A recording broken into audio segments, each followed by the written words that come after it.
어떻게 믿어야 할까? 어떻게 믿어야 할까? 여러분 답 다 가지셨죠? 난제 중에 난제지만 또 우리에게 분명한 답이 있지요. 오늘 본문 말씀에 나오는 아브라함, 그분의 약전을 조금 보려고 합니다. 먼저 아브라함은 갈대아 우르에서 하나님의 부르심을 받고 아버지 데라와 함께 하란으로 이주하여 살던 중에 하나님의 부르심을 받고 그 부르심을 따라간 사람입니다. 아브라함은 나그네 인생을 살았습니다. 그는 하나님의 인도하심에 따라갔고 하나님의 말씀에 온전히 순종하는 삶을 살았습니다. 아브라함은 하나님을 믿고 따라갔으며 하나님은 아브라함에게 하신 약속들을 신실하게 지키셨습니다. 아브라함의 아버지가 데라지요. 70세에 아브라함과 나홀 그리고 하란을 낳았더라. 그렇게 성경 창세기 11장에 보면은 그렇게 말씀하고 있습니다. 하란은 우르에서 사망하였고 그의 자녀로는 롯과 밀가 이스가를 두었다고 하지요. 롯은 데라가 데리고 우르에서 떠났고 밀가는 나홀의 아내가 되었습니다. 아브라함에게는 사라를 아내로 맞았고 아버지 데라는 205세에 하란에서 죽었다. 그렇게 기록되어 있어요. 그런데 창세기 12장에 보면 하나님께서 아브라함을 부르시죠. 그런데 4절에 보면 아브라함이 하란을 떠날 때에 75세였더라. 아버지 데라가 70세에 아브라함을 낳았는데 아브라함이 75세 때 하란을 떠나서 하나님의 말씀에 따라 떠나갔다면 그 당시 아버지 데라가 145세였죠. 그렇죠? 205세에 죽었으니까 아브라함이 하나님의 부르심을 받고 하란을 떠날 때에 가나안 땅으로 갈 때 아버지가 하란 땅에 살아 있을 때 떠난 거예요.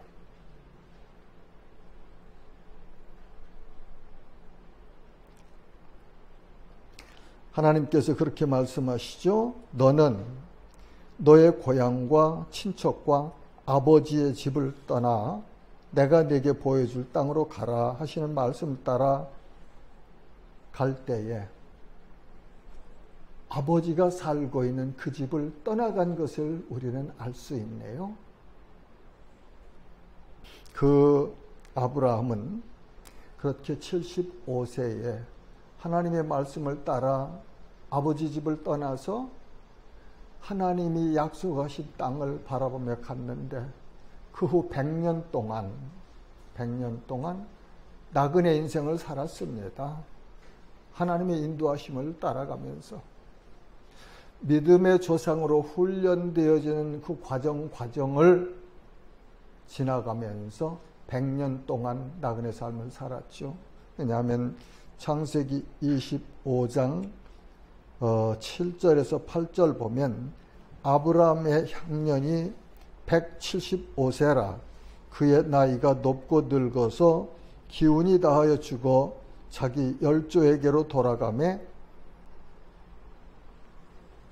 175세에 죽었고 75세에 하나님의 부르심을 따라서 아버지 집을 떠나갔던 그 아브라함 100년 동안 삶, 그것은 철저한 하나님의 사람으로 성장하고 성숙하는 훈련기간이었어요. 그래서 아브라함은 믿음의 조상이죠.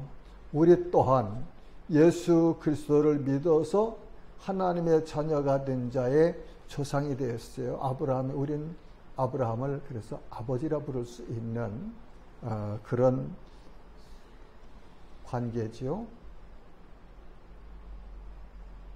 아브라함은 하나님의 말씀을 온전히 믿고 순종하는 삶을 살았습니다. 온전히 순종하는 믿음은 하나님의 말씀에 조건 없이 따르는 것입니다. 우리가 조건 없이 주시는 하나님의 사랑을 믿으면 그렇게 우리 또한 하나님의 말씀을 조건 없이 따라갈 수 있지요. 순종은 곧 믿음의 열매입니다. 창세기 12장에서 1절에서 5절 보면 아브라함은 하나님의 부르심과 말씀에 아무 조건 없이 순종했던 것을 우리가 알 수 있어요. 그렇죠? 아브라함은 여호와 하나님을 온전히 믿었습니다. 순종하는 믿음은 하나님의 의를 이룰 수 있지요. 창세기 15장 5절과 6절을 보면 그를 이끌고 밖으로 나가 이르시되 하늘을 우러러 뭇 별을 셀 수 있나 보라. 또 그에게 이르시되 내 자손이 이와 같으리라. 아브라함이 여호와를 믿으니 여호와께서 이를 그의 의로 여기시고 또 그에게 이르시되 나는 이 땅을 내게 주어 소유로 삼게 하려고 너를 갈대아 우르에서 이끌어낸 여호와니라. 아브라함 자손이 없을 때였습니다. 창세기 11장에 보면 아브라함의 아내 사레는 아이를 낳지 못, 임신을 하지 못하더라 그랬거든요. 아이를 낳지 못했대요, 사레가. 그래서 하나님의 말씀을 따라서 아버지 집을 떠나왔을 때도 아직 자녀가 없을 때였어요. 근데 하나님께서 그 아브라함을 밤중에 끌고 나가셔서 너 저 하늘에 별 좀 세봐라. 이 저쪽에 저 티베트 쪽이나 난 라사까지는 안 올라가 봤는데 그건 저 쌍거리나 그쪽에 가봤고 저 아프리카 케냐 같은 데나 이 탄자니아 이쪽에 가서 밤에 보면요. 밤에 그 별들이 그냥 우리 장로님은 아프리카 가셨으니까 경험했겠네요. 그렇죠? 별들이 그냥 하늘에 쏟아질 것만 같아요. 험한 밤에 말이죠. 반짝반짝반짝 빛나는 별들이 금방이라도 그냥 쏟아질 것처럼 그렇게 아름답죠. 근데 그 별을 너 저 별 좀 한번 세어봐라. 셀 수가 있습니까? 못 세죠. 근데 내 자녀가 저럴 거야. 내 자녀가 바닷가의 모래처럼 저 하늘에 있는 별처럼 셀 수 없는 그런 내 자손들이 앞으로 태어날 거야. 믿어지겠습니까? 그런데 아브라함은 하나님을 믿었다고 하거든요. 그 말을 하시는 하나님이 누구신지를 아브라함은 알았고 믿었기에 그 하나님을 믿는 믿음을 보시고 하나님께서 아브라함을 의로 여기셨더라 그러시거든요. 그러니까 믿음으로 우리는 하나님의 의를 이루어가는 거죠. 하나님은 아브라함이 아들을 낳기도 전에 이삭이라는 이름을 주셨습니다. 창세기 17장 19절과 21절 보면 하나님이 이르시되 아니라 내 아내 사라가 내게 아들을 낳으리니 그 이름을 이삭이라 하라. 내가 그와 내 언약을 세우리니 그의 후손에게 영원한 언약이 되니라. 내 언약은 내가 내년 이 시기에 사라가 내게 낳을 이삭과 세우리라. 아브라함은 하나님의 약속, 말씀을 믿는 믿음을 가지고 살았지요. 아직 사라가 아들을 낳지 못했는데 하나님께서 사라를 통해서 낳을 아들의 이름을 이삭이라고 지어주시네요. 그러면서 그 이삭과 내가 언약을 맺으리라 그 백성과 그렇게 말씀하시거든요. 근데 아브라함은 그 말씀을 믿었단 말이죠. 그런 걸 보면은 참 아브라함의 믿음은 참 고상하고 아름답고 본받고 그냥 따라가고만 싶은 그런 믿음의 삶을 사셨어요.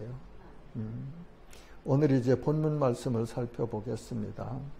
하나님께서 아브라함에게 말씀하십니다. 본문 1절에 그 일 후에, 그 일이라는 것은 21장에 있었던 아비멜렉과 화평을 조약한 그 일 말이죠.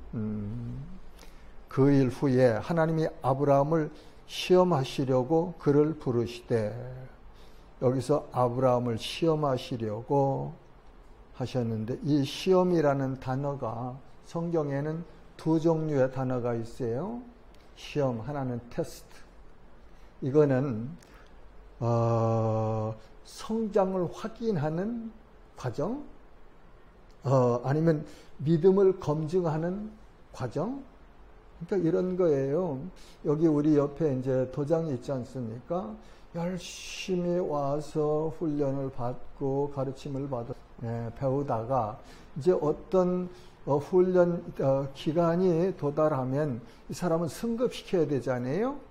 그러면 승급이나 승단 시험을 봐요. 그죠? 그 시험이에요. 이게 테스트. 우리 학교 공부하면은 학년을 마치고 진급을 하려고 하면은 기말고사를 보잖아요. 그래서 이 학생이 다음 그레이드로 올라갈 수 있는가 하는 테스트 하는 거죠. 하나님께서는 아브라함의 믿음을 이제 동안 훈련했던 그 훈련 과정을 통해서 잘 통과했지요. 그러니까 하나님은 아브라함의 믿음의 그 분량을, 크기를 충분히 아셨겠죠. 그러니까 아브라함이 뛰어넘을 수 있는 만큼의 수준의 시험을 하시겠죠. 테스트를. 그리고 다른 하나는 유혹입니다. 유혹. temptation, 유혹. 그러니까 이 유혹은 예수님께서 광야에서 40일 동안 금식하신 후에, 줄이신 후에 마귀가 와서 시험을 하잖아요. 그 시험. 그리고 예수님께서 제자들에게 가르쳐 주신 기도의 내용에 있는 우리를 시험에 들게 하지 마옵시고, 그 템테이션이에요. 그리고 이 시험은 가장 정확하게 우리가 알 수 있는 내용이 창세기 3장에 뱀이 여자를 유혹하지요. 유혹해요. 어떻게? 하나님을 떠나라고. 하나님의 말씀에 순종하지 말고 불순종하라고. 하나님을 의심하라고. 그리고 하나님께 경배하지 말고 내게 와서 나를 섬기라고. 그러니까 이 템테이션, 유혹은 하나님으로부터 분리시키려는 그런 유혹을 시험이라고 우리 한글로는 그렇게 기록했어요. 그러니까 여기서 지금 하나님께서 아브라함을 시험하시는 이 시험은 템테이션이 아니고 테스트 하신 거, 테스트. 그 정의를 가지고 이 말씀을 이해하셔야 정확한 뜻을 알 수 있어요. 그를 부르시되 아브라함 하시니 그가 이르되 내가 여기 있나이다. 2절에 보니까 여호와께서 이르시되 내 아들, 내 사랑하는 독자 이삭을 데리고 모리아 땅으로 가서 내가 내게 일러준 한 산, 거기서 그를 번제로 드리라.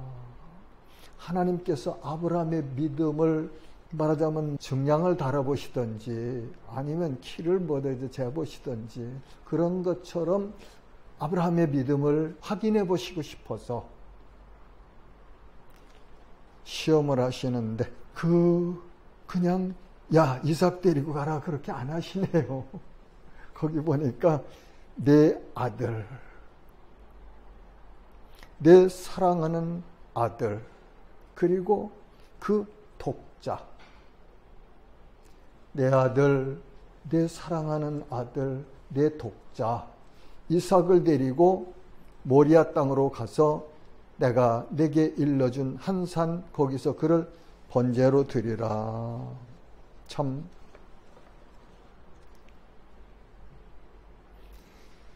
이 시험을 하시는 하나님도 위대하시지만 이 시험의 대상이 된 아브라함 또한 우리가 참 저분의 이후로 하는 행동을 하나하나 눈여겨서 마음속 깊이 간직하고 살펴볼 이유가 있습니다. 살펴봐야 합니다. 예. 모리아산은 지금 아브라함이 있던 브엘세바에서 모리아산까지는 약 84km 정도 된다고 그래요. 아브라함이 아들 데리고 두 종과 함께 사흘길을 갔다고 하니까 그런데 그 아브라함은 지금 예루살렘에 있는 그런 산이죠. 역대하 3장 1절에 보면 솔로몬이 예루살렘 모리아산에 여호와의 전 건축하기를 시작하니 그곳은 전에 여호와께서 그의 아버지 다윗에게 나타나신 곳이요 여부스 사람 오르난의 타작마당에 다윗이 정한 곳이라. 솔로몬이 예루살렘 성전을 건축한 곳입니다. 지금은 그곳에 황금 사원이 있죠. 이슬람 사원이 있어요. 이스라엘이 추후 70년 로마의 수상군에 의해서 예루살렘이 완전히 회파됐죠. 그리고 다 흩어서 디아스폴라로 가서 살았습니다. 그 나라를 잃어버렸어요. 2차 대전 후에 영국을 주축으로 해서 성전국에서 이스라엘 나라를 재건하는 것을 도와줘서 허락해서 이스라엘을 회복했죠. 그 기간 동안에 그 회파된 그 모리아산의 성전은 회파됐고 거기에 이슬람이 황금 사원을 건축해서 그 안에 들어가면은 큰 바위가 있는데 이렇게 마치 힘센 이제 떡반죽에 우리가 이렇게 손을 갖다 탁 누르면 자죽이 나잖아요. 그런 자죽이 있어요. 근데 이슬람에서는 마호멧이 백마를 타고 거기서 하늘로 올라갔다. 이제 그렇게 말을 해요. 거기가 모리아산입니다. 모리아산. 그리고 번제는 짐승을 잡아서 불로 태워서 하나님 앞에 화제로 향기로 드리는 제사를 번제라고 해요. 번제에 대한 규례는 레위기에 가보면 정확하게 이렇게 이스라엘 백성들이 번제를 어떻게 드려야 되는지를 기록해 놓았어요. 그거는 아브라함이 이 번제로 드리라는 시험을 받은 이후에 한 430년 후에 모세가 출애굽해서 시내산에서 받은 그런 규례잖아요. 그런데 하나님께서는 아브라함에게 이렇게 자신이 사랑하는 아들 독자를 하나님께 번제로 드리라는 명령을 하셨네요. 자, 이렇게 엄청난 시험 과제를 받은 아브라함 어떻게 해결해 나가나 한번 봅시다.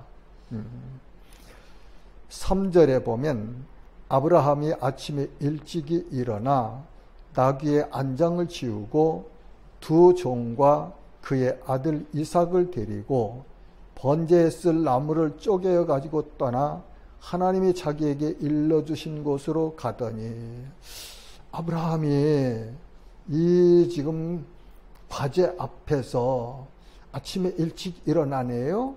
그리고 나귀를 준비합니다. 나귀에다가 안장을 지우고 두 종을 데리고 그 아들 이삭을 데리고 번제에 쓸 나무를 쪼개어 가지고 번제에 그 제물을 태울 나무까지 쪼개는 아주 섬세하게 모든 것을 완벽하게 준비하고 떠나네요. 하나님이 자기에게 일러주신 곳으로 가더니 자기 마음대로 가지 않았고 다 준비해가지고 하나님께서 일러주신 곳, 가라고 하신 곳, 그곳으로 갑니다. 4절입니다. 제3일에 아브라함이 눈을 들어 그곳을 멀리 바라본지라 3일 길을 걸어와서 이제 그 모리아산 근처에 왔죠. 그럼 그 산을 바라보고 있네요. 참 당시의 아브라함의 심정은 어땠는지 잘 모르지만 우리가 이 말씀을 이렇게 읽고 깊이 묵상하면 얼마나 아름답고 가슴속에 파고들어오는지 몰라요. 읽을 때마다 이 말씀은 저는 제 마음속에 파고들어오는 그런 감격이 있어요. 5절에 보니까 이에 아브라함이 종들에게 이르되 너희는 나귀와 함께 여기서 기다리라. 내가 아이와 함께 저기 가서 예배하고 우리가 너희에게로 돌아오리라 하고, 아이라고 하는 거 보니까 아마 이삭이 한 20세 전후 이렇게 됐나 보지요. 여기도 아이라고 하고 이 다음에 보면은 하나님의 사자도 아이라고 하거든요. 그러니까 한 20세 정도 됐겠어요. 그러니까 아브라함이 이삭을 낳았을 때가 100세니까 아브라함도 한 120세 정도 그렇게 됐겠죠. 근데 여기 5절에서 보니까 자기 종들에게 너희는 여기서 기다려라. 그리고 나귀와 함께 기다려라.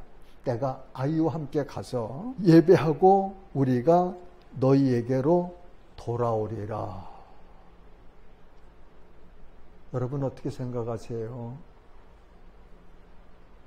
어떻게 생각하십니까? 아브라함이 그냥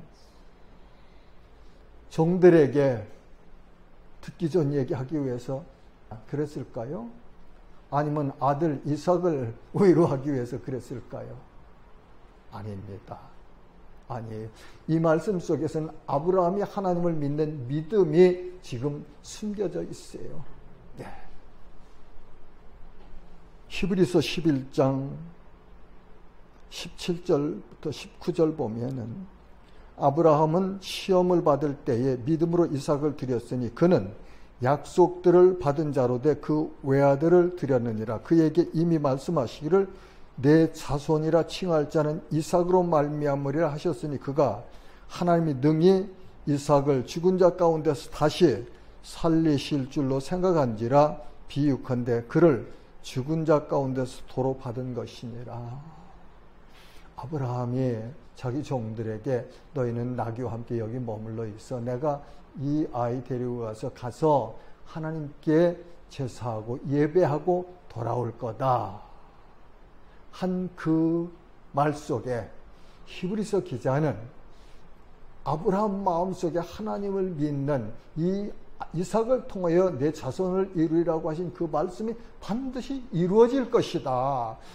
죽으면 하나님께서 다시 살리실 테고 어쨌든 하나님은 이 이삭을 통해서 내 아들, 내 대를 이어가시고 또 하나님이 약속하신 그 언약을 이루시리라는 약속을 믿는 마음을 가지고 한 말이다.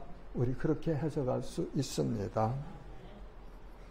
자, 그러니까 이삭이 아버지한테 묻네요. 7절에 이삭이 그 아버지 아브라함에게 말하여 이르되 내 아버지 하니 그가 이르되 내 아들아 내가 여기 있노라.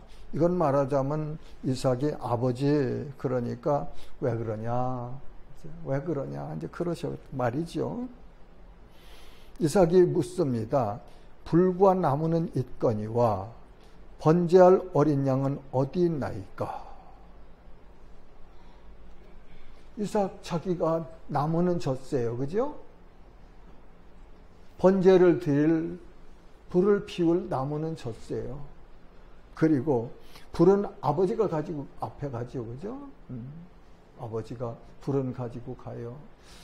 불과 나무는 있는데 아버지 번제 드릴 어린 양은 어디 있습니까?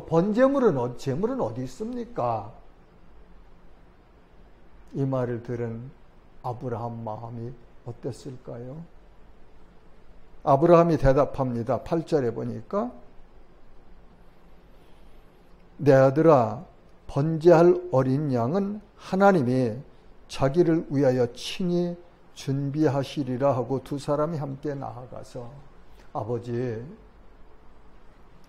다른 때 같으면은 번제 드릴 때 나무도 있고 불도 있고 그때는 어린 양이 아버지가 준비해서 있었는데 왜 이번에는 어린 양은 어디 가고 나무와 불만 있습니까?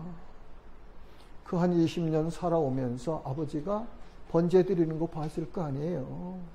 다른 때는 양을 아버지가 준비했는데 이번은 양을 준비 안 했단 말이죠. 그러니까 번제할 어린 양은 어디 있습니까?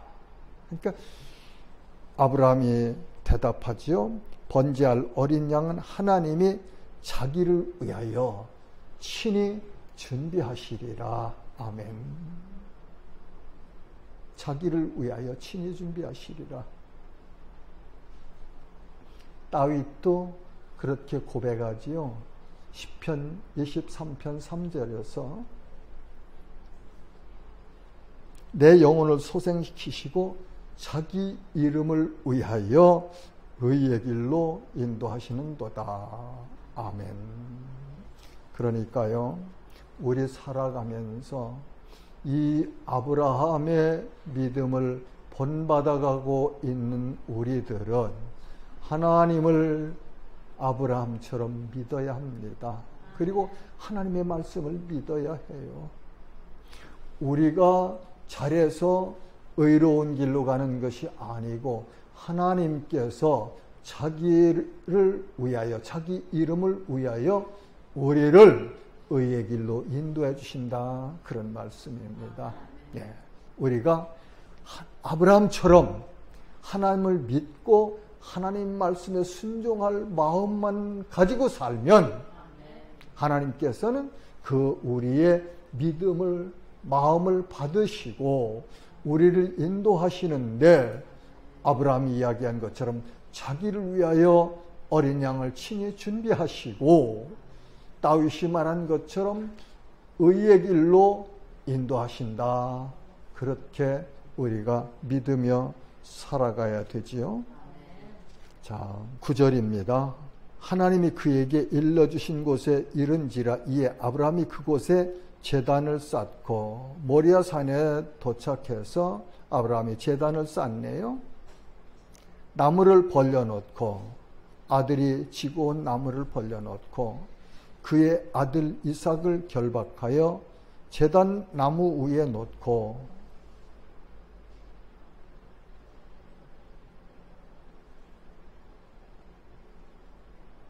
어떻게 해서 이삭이 결박됐는지는 말씀을 안 하시니까, 다른 성경에서도 말씀을 안 하시니까 우리는 알 수 없어요. 그런데 이삭은 순종의 사람이라 하는 의미가 있잖아요. 그는 철저히 하나님 말씀과 아버지의 말씀에 순종한 사람이었어요. 이삭은. 그래서 그의 인생이 참 순조로웠다고 할까요? 순조로웠습니다. 이런 걸 보면 하나님의 말씀에 순종하면 우리 인생이 순탄해요. 순탄해요. 그런데 야곱은 그렇지 않았잖아요. 야곱은 투쟁하는 사람이었거든요. 그래서 어떻게 하든지 자기 의지로 자기 의를 부를 이루려고 애썼던 사람이라 몹시 그 인생이 거칠었죠. 거칠었어요. 그래서 우리가 하나님 앞에서 이 땅에서 순탄하게 살려면 이삭처럼 아브라함처럼 하나님의 말씀을 순종하면 됩니다. 하나님과 함께 가는 그 길은 아름답고 순탄하고 평안하고 그리고 형통한 길이 되지요. 우리 성경 이스라엘 역사 보면 알 수 있잖아요. 이스라엘이 하나님의 말씀에 순종했을 때는 평화로웠어요. 부족한 게 없었어요. 그런데 하나님을 떠나서 이방신을 섬길 때는 어떻게 됩니까? 풍파가 일어나죠. 그죠? 이웃에 있는 대적들이 쳐들어오고 그래서 고통스러운 기간을 지내잖아요. 그러면은 다시 하나님 앞에 부르짖습니다. 하나님, 우리 못 살겠어요. 잘못했어요. 우리 좀 용서해 주세요. 하면 하나님, 그래, 그러냐, 알았다. 그러고 사사를 세우셔서 대적을 물리쳐 주시고 그런 역사를 보면서 우리 마음속에 나 어떻게 믿어야 할까? 하나님의 말씀대로 아브라함처럼 순종하며 살겠습니다 하는 그런 믿음을 정리하면 좋겠지요. 자, 이렇게 그 제단 위에 이삭을 결박해 놓고 이제 10절에 보면 손을 내밀어 칼을 잡고 그 아들을 잡으려 하니 하나님이 명령하신 대로 그대로 모든 것을 다 행했죠. 그렇죠? 여기까지 보면은 자, 그런데 놀라운 일이 생기죠. 11절에 보니까 여호와의 사자가 하늘에서부터 그를 불러 이르시되 아브라함아 아브라함아 하시는지라 아브라함이 이르되 내가 여기 있나이다 하며 사자가 12절입니다. 이르시되 그 아이에게 내 손을 대지 말라. 그에게 아무 일도 하지 말라. 내가 내 아들 내 독자까지도 내게 아끼지 아니하였으니 내가 이제야 내가 하나님을 경외하는 줄을 아노라. 하나님께서 인정하시는 믿음. 아브라함이 하나님이 명령하신 그 시험을 치르면서 컨닝하지 아니하고 딴짓 아니하고 그대로 정석으로 하나님의 말씀을 따라갔더니 하나님께서 인정하시네요. 그렇잖아요. 여기서 내가 내 아들 내 독자까지도 내게 아끼지 아니했으니 내가 이제야 내가 하나님을 경외하는 줄을 아노라. 그러니까 하나님이 내준 시험지에 아브라함이 정답을 쓴 거예요. 말하자면. 그래서 그 패스할 수 있는 점수를 얻은 거죠. 인정받았어요. 하나님은요, 우리 믿음이 성장하면 상을 주시기 위해서, 인정해 주시기 위해서 우리 믿음에 맞는 그런 테스트를 하신다고 보면 돼요. 하나님이 직접 하시지 않더라도 어떤 다른 환경을 통해서 그런 일을 당하게 하시고 그 일을 통과하는 것을 바라보고 계시죠. 요즘 올림픽 하잖아요. 올림픽 선수들이 4년 만에 열리나요?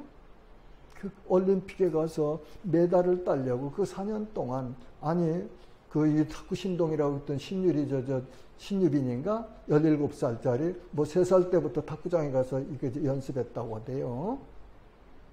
그렇게 자기 있는 모든 능력을 경주해서 자기 실력을 키워가잖아요.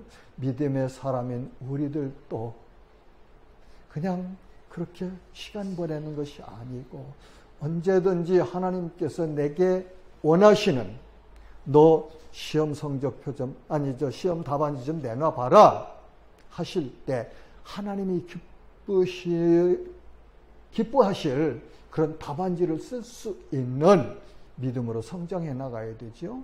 신앙생활은요, 믿음 성장하는 거예요. 그리고 믿음은 하나님께 상급을 받는 거예요. 상급을. 보세요.